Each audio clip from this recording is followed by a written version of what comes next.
Good day everyone, I am Bea Quintas Bacani and I will discuss the Chapter 6, Learners with Additional Needs.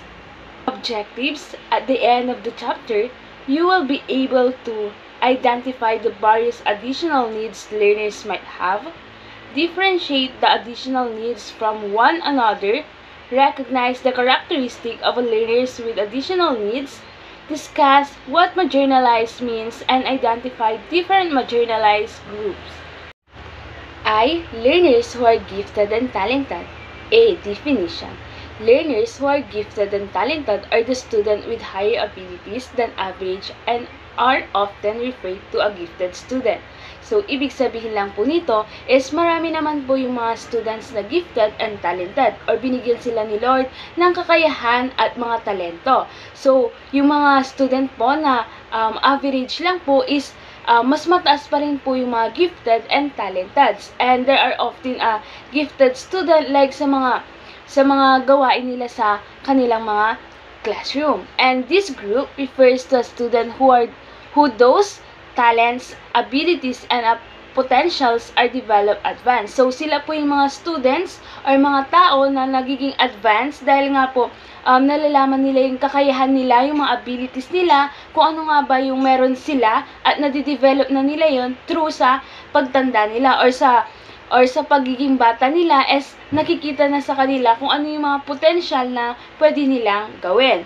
And they are required specially provision to meet their educational needs. So, sila is mas nauuna silang nakukuha nila yung mga kailangan nila, yung mga needs nila na dapat nilang ma-cash up and presenting a unique challenge to a teacher. So, dito is parang pinapakita dito na mas gifted, mas pinapakita niya sa teachers na may mga kaalaman na siya about sa mga tinuturi ng teachers. Parang ganun po. Parang yung mas nagiging advanced po yung students natin na gifted or talented. And they are often finished tasks ahead and might ask for more creative tasks or exercise. Exciting and energizing activities shall be provide to continue keep then motivated. So, sila yung mga students na mas mabilis na natatapos yung kanilang mga gawain kasi nga using their mind, using their talent, using their gifted, talented is mas nakukuha nila ng mas mabilis and they are more creative sa mga tasks and alam na nila yung mga gagawin nila, may knowledge na sila kung paano ba nila yung gagawin or paano ba nila yung mas maipapakita ng mas maayos. And exciting and energizing activities shall be provided to continue keep them motivated. So, dapat yung mga ginagawa nila is nakaka-excite and energizing kasi nga para doon mas maiboost pa nila yung mga kakayahan nila na tinatago nila.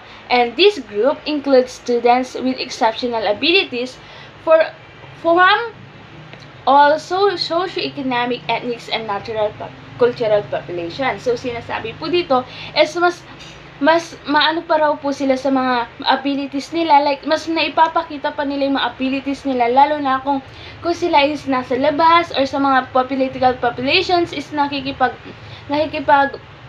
interact sila sa ibang tao, is mas naipapakita nila yung kanilang mga exceptional abilities or yung kanilang mga talented na kakayahan na gusto nilang mas maipakita sa ibang tao.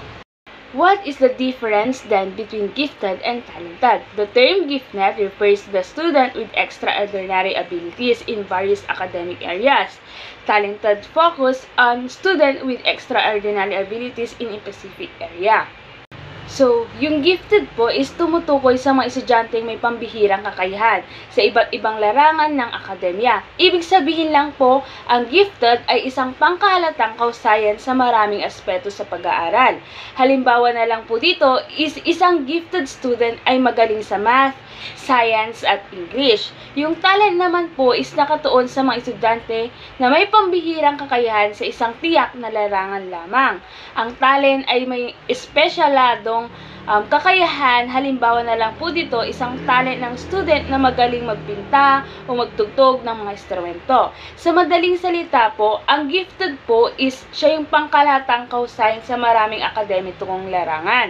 Samantalang ang isang particular na larangan, maaring maging gifted at talent ang isang estudyante po. Ito po yung multiple intelligence ni Howard Gardner. Ito po is isang theory na nagsasabi na ang katalinuhan ay hindi lamang iisang bagay, kundi mayroong iba't ibang uri ng intelligence. Ang bawat tao ay may iba't ibang antas ng kakayahan sa bawat uri ng katalinuhan.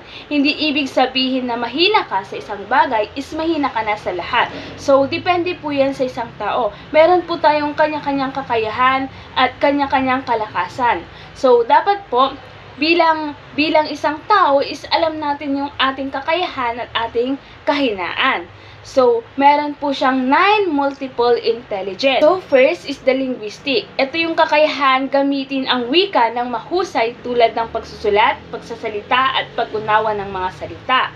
Logic mathematical naman is ito yung kakayahan mag-isip ng lohikal, mag-analyze at maglutas ng mga problema sa matematika at agham. Spatial, ito yung kakayahang makita at maunawaan ang mga bagay sa 3 dimension, tulad ng pagguhit, pagdisenyo, at pag-navigate. Bodily kinesthetic, ito yung kakayahang gamitin ang katawan ng mahusay tulad ng pagsasayaw, paglaro ng sports, at paggawa ng mga bagay gamit ang kamay. Musical naman is ito yung kakayahang lumikha, mag-interpret, at mag-appreciate ng mga music. Interpersonal naman is ating kakayahang makipag-ugnayan at mag-unawan ang damdamin ng ibang tao. Yung intrapersonal, sila yung kakayahan maunawaan ang sarili, ang damdamin at ang mga motibasyon. Naturalistic is kakayahang maunawaan at ma-appreciate ang kalikasan ang mga buhay na organismo.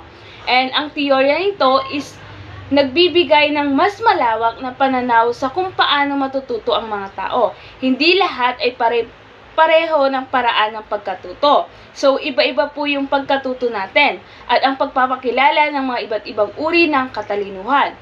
Makakatulong sa pag-customize ng mga paraan ng pagtuturo upang mas epektibo ang pagkatuto. So, alam naman natin na ang 9 multiple intelligence is ating mga iba't ibang kakayahan ng isang tao bilang isang mahusay kahit saan mang bagay, kahit may kahinaan ka man, mayroon ka pa ring kalakasan. So, B is identification. Para matukoy ang mga gifted at talented na mga estudyante, kailangan gawin ang mga sumusunod. So, first is locate the student domain of giftedness. So, alamin kung saan larangan o aspeto ng pag-aaral.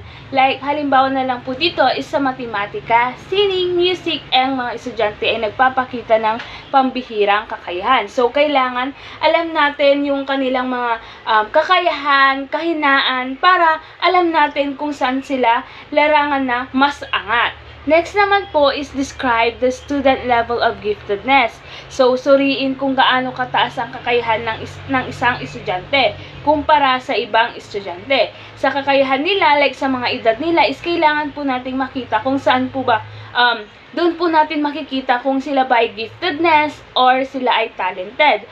And then, kailangan din po na wag natin silang ikumpara sa ibang estudyante. Kailangan po kung ano po yung kakayahan ng isa is yun lamang po. Kasi nga po, hindi po tayo pare-pareho ng mga antas or hindi po tayo lahat is giftedness or talented.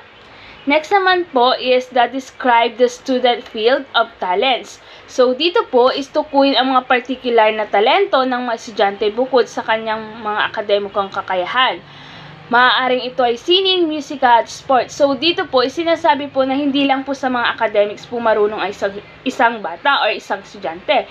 Minsan po is marunong din po sila sa mga music, sa mga sports, or sa mga dance, di ba? Doon nila na ipapakita yung kanilang pagiging talented or pagiging giftedness nila sa atin. And then, learning characteristics sa pagkatuto. Hindi lahat ng mga mag-aral ay nagpapakita ng lahat ng katangian. Ito ay gayunpaman, ito ay karaniwang katangian ang giftedness at talented na maaaring na maaaring magkaroon ng kombinasyon ang mga katangian sa iba't ibang antas. So, sa madaling salita, ang Section B po is nagsasalita kung paano matukoy ang mga giftedness at talented na estudyante. Samantalang ang Section C naman po ay nagsasalita ng mga karaniwang katangian nila sa pag-aaral.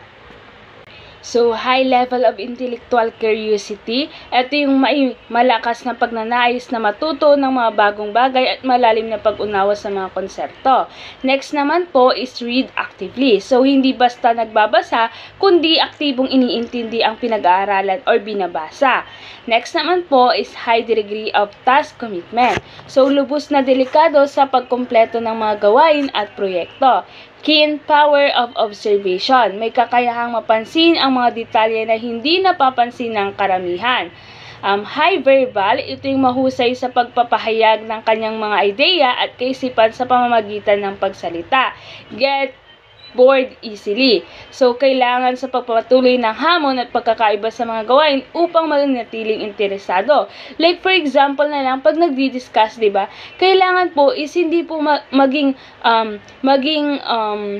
walang kaganda-ganda or hindi masyadong maayos yung pagtuturo mo kasi nga yung mga estudyante is pwede silang madali silang ma-bored. And next naman po is can retain and recall information. So, mahusay na memorya or kakayahan maalala ang impormasyon na natutunan. Next naman po is excited about learning new concepts. So, dito po is yung kanilang interest sa pag-aaral ng mga bagong learnings or mga bagong bagay na kanilang matututunan. Yung independent in learning is ito yung kakayahan nila na mag-isip or pagiging critical or pag-a-analyze nila sa mga pag-aaral nila. Next naman po is good comprehensions. Ito ay may kakayahang maunawaan ang mga komplikadong idea at sitwasyon. Next naman po is strong, well-developed imagination. May malikhaing imahinasyon at kakayahan na mag-isip ng malikhain. So, dito po is para pong pag nag-iisip sila is mas great po yung kanilang mga idea and then mas nakaka-attract po. Next naman po is look for new ways to do things. So, palaging nag-iisip ng mga bagong solusyon upang mapabuti ang mga proseso. Often give uncommon response to common questions. So, ito po is may kakayahang mag-isip ng malikhain at magbigay ng mga original na idea. So, hindi lang po tayo kumukuha sa Google, is kailangan din po natin ng mag-isip at mag-imagine ng pwede nating gawin para sa ating mga artworks or sa ating mga great gawain. So, ang katangian, ito ay karaniwang pinapakita ng mga gifted and talented na estudyante. Gayunpaman, hindi lahat ng ganito na mga katangian ay gifted or talented. So, iba-iba po yung may mga talents and may mga giftedness po na binigay ni Lord. The general education adaptation, learners who are gifted and talented usually get bored since they have a mastered concept taught in class. One thing that is common among gifted students is that they very inquisitive. So, dito po, sinasabi po na yung mga gifted or talented is madali daw po silang maboring sa mga klase. Kasi nga po, alam na po nila yung mga pwedeng ituro ng teachers kasi nga po, mas nagiging advanced sila. So, meron po silang, pag kunyari po, mga kinder po sila. And then, mas advanced na po sila sa tinuturo ng mga kinder is pwede na po silang mag-jump 2 years na parang magiging grade 3 na siya agad or grade 4 na siya agad. Kasi nga po, mas nagiging advanced yung kanilang kanilang utak and then mas marami silang nalalaman.